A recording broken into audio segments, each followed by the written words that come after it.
सुगंधा और उसकी सास कांता के बीच एक अजीब सी जंग रहती थी। ये जंग थी किचन में कौन ज्यादा अच्छा काम करेगा और घर के सदस्यों के दिल जीतेगा। और उनकी इस जंग में हमेशा कुर्बान होते थे उनके दोनों पति। कैसे? आइए देखते हैं इस किचन पॉलिटिक्स की कहानी में। एक दिन किचन में, माँ जी, आज मैं बना रही हूँ मेथी की सब्जी। इस खाने से घर वालों के पेट की सारी समस्या खत्म हो जाएगी। और मैं बना रही हूँ तड़के वाली छाछ, जिसे पीते ही गैस की समस्या कभी नहीं होगी। दोनों अपने अपने खाने को लेकर टेबल पर पहुंच जाती हैं। तभी सुगंधा के ससुर उसकी बनाई सब्जी की तारीफ कर देते हैं। अरे वाह, मेथी की सब्जी भी बनी है, बड़ी ही स्वादिष्ट है। वाह बहू वाह। अरे बहू, लेकिन इसमें इतनी सारी मेथी बर्बाद करने की क्या जरूरत थी?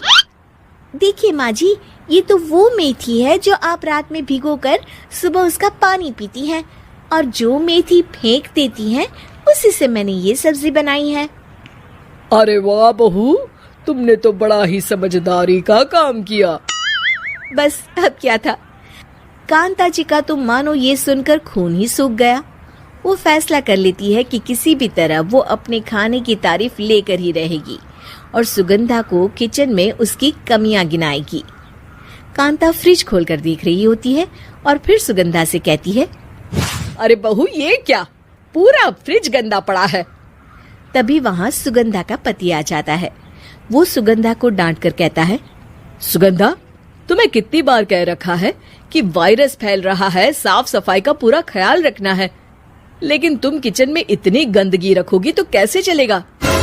सुगंधा सास की तरफ देखती है जहाँ वो मुस्कुरा रही होती है। सुगंधा समझ जाती है कि सास ने उससे बदला लेने के लिए ये सब किया है। दोनों रात के खाने की तैयारी में लग जाती हैं।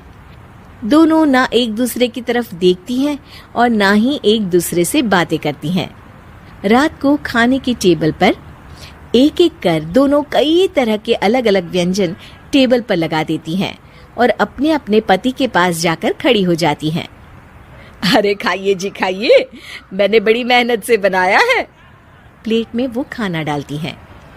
सुगंधा भी दोनों की प्लेट में खाना डालते हुए कहती है, बड़ी ही मेहनत लगी है इस खाने को बनाने में। हाँ, दोनों को ना चाहते हुए भी सारा खाना खाना पड़ता है। कहीं दही तो कहीं मलाई तो कहीं मसाला। और इन सब के बाद दोनों बड़ी ही मुश्किल से अपने कमरे में सोने जाते हैं। लेकिन अगली सुबह सुगंधा का पति चिल्ला रहा होता है, हाय रे, हाय मेरा तो पेट खराब हो गया, हाय माँ बहुत दर्द हो रहा है। तो वहीं कांता के कमरे से भी कुछ ऐसी ही आवाज आने लगती है। हे भगवान, इस सास बहू की लड़ाई हमारी जान लेकर रहेगी। जाओ कोई डॉक्टर को बुला कर लाओ। डॉक्टर आते हैं। दोनों को देखकर कांता और सुगंधा से कहते हैं, देखिए, आप दोनों इन्हें खाने में हल्का ही दीजिएगा। हो सके तो रात का खाना जल्दी खाया करे और वॉक किया करे। इतना कहकर डॉक्टर वहां से चले जाते हैं। जिसके बाद एक बार फिर से दोनों बहुएं किचन में जाती हैं और खाना बनाने में लग जाती हैं। रात में खाने के टेबल पर दोनों एक बार फिर से खाना लगाने लगती है। पापा जी, मैंने ये पतली मूंग की दाल की खिचड़ी के साथ ये पापड़ और पुदीने की चटनी भी बनाई है। अरे बहू, अभी अभी बेचारे पेट की बीमारी से गुजरे हैं, इतना भारी खाना तो डॉक्टर ने भी मना किया है ना। देखिए, मैंने आप दोनों के लिए सूप बनाया है। और दोनों उन लोगों की प्लेट में खाना डालने लगती हैं। तभी दोनों एक साथ बोल पड़ते हैं, बस करो, हमें माफ करो, हमें नहीं खाना इस घर में, ना खिचड़ी और ना ही सूप। हम इंसान हैं, एक वक्त में एक ही खाना खा सकते हैं।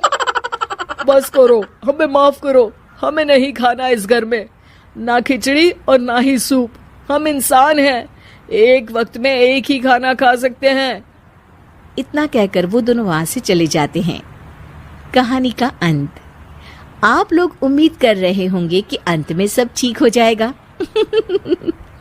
नहीं जनाब, अगर सास बहू के बीच सब ठीक हो जाए तो आप ये सीरीज देखे ही क्यों? तो मजा लीजिए इस चैनल में सास बहू से जुड़ी कहानियों का, क्योंकि ये ऐसा रिश्ता है जिसकी मिठास उसकी खटास में हमेशा ज्यादा ही रहती है।